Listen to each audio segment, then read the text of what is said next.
आज हम फाइनली आ गए राजिम, जहाँ है हमारे कुलेश्वर नाथ महादेव। देखो समझा संगवारी हो कतका भक्तगण है वह, कतका वजात है।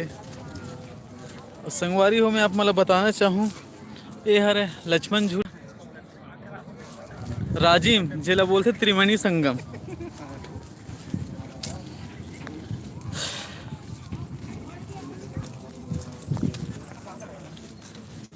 इस संगवारी में हमारे भाई घनश्याम, घनश्याम भाई देख ले यार ये साइड ला। संगवारी में आप मतलब नीचे का नज़ारा दिखाना चाहता हूँ यहाँ से।